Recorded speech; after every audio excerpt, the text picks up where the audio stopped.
नमस्कार दोस्तों, एक बार फिर से वेलकम है आप सभी का औसम ज्ञान यूट्यूब चैनल में। जैसा कि हम सभी जानते हैं कि भारत और चीन के सैनिकों के बीच सीमा पर पिछले कुछ समय में 2-3 बार झड़प हो चुकी है और इसमें दोनों तरफ के सैनिकों को चोट भी आई। पहली झड़प 5 मई को लद्दाख में हुई थी और दूसरी झड़प 9 मई को सिक्किम से सटे बॉर्डर पर हुई थी। तनाव ज़्यादा बढ़ता उससे पहले ही दोनों जगह मामले को फ्लैग मीटिंग के जरिए सुलझा लिया गया। दरअसल भारत चीन सीमा पर दोनों देशों के सैनिकों के बीच टकराव आम है और दोनों देशों के सैनिकों में हाथापाई की खबरें भी अक्सर आती रहती हैं और कभी कभी तो पत्थरबाजी भी हो जाती है। लेकिन पिछले 4 दशक से कभी भी गोलाबारी जैसी कोई घटना नहीं हुई है और सीमा पर दोनों देशों के बीच तनाव के बावजूद एक भी गोली नहीं चलती है और इसकी एक बड़ी वजह है दोनों देशों के बीच की परिपक्वता। दोस्तों 2017 में डोकला में भारत चीन के बीच 73 दिनों तक सैन्य गतिरोध बना रहा था, लेकिन दोनों ही पक्षों की तरफ से संयम का परिचय दिया गया और इतने लंबे गतिरोध के बावजूद एक भी गोली नहीं चली थी। इसके अलावा पिछले 40 सालों में सीमा विवाद की वजह से एक भी गोली नहीं चली है और दोनों देशों की सेनाओं के बीच आखिरी बार गोलाबारी 1975 में हुई थी और जिसमें दोनों पक्षों को काफी नुकसान भी हुआ था।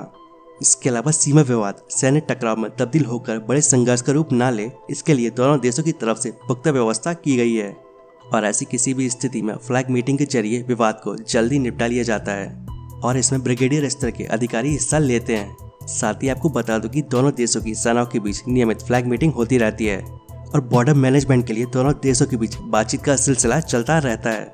इसके अलावा दोनों देशों ने आपसी सहमति से सैनिकों की तैनाती से जुड़े कुछ नियम तय कर रखे हैं।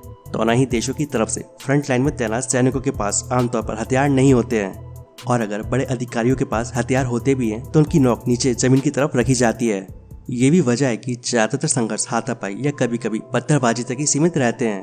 दोस्तों दोनों देशों के बीच सीमा पर पेट्रोलिंग के समय अक्सर टकराव होता रहता है, तो कभी कभार हाथापाई तक हो जाती है और कभी कभी दोनों पक्षों में तीखी बहस भी होती है और अब तो चीनी सैनिक पत्थरबाजी तक करने लगे हैं और 5 मई को लद्दाख में यही हुआ था।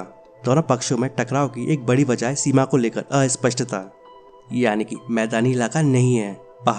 पहाड़ी जंगल और पठार वगैरह की वजह से सीमा को लेकर दोनों देशों की अपनी अपनी समझ है।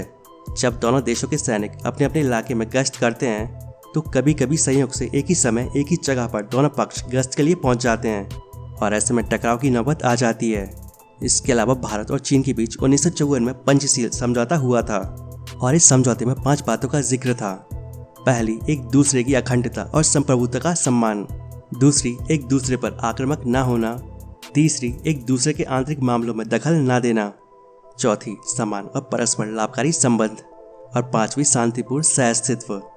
इसके अलावा दोनों देशों के सैन्य अफसर ये बात काफ़ी अच्छे से जानते हैं कि अगर टकराव के समय किसी भी साइड से गोली चला दी गई तो बात काफ़ी ज़्यादा बिगड़ सकती है और यही वजह है कि दोनों पक्ष संयम का परिचय देते हैं और दोनों पक्ष ये कोशिश करते हैं कि तनाव ज़्यादा भड़के उससे पहले ही उसे सुलझा लिया जाए और इसमें ब्रिगेड कमांड लेवल की बैठक काफ़ी कारगर साबित होती है। दोस्तों दोनों देशों के बीच की आपसी समझ की वजह से सीमा पर फायरिंग नहीं होती है, लेकिन चीन को लेकर हमें हमेशा सावधान रहना चाहिए क्योंकि चीन कभी भी 1962 जैसे धोखे को दोहरा सकता है।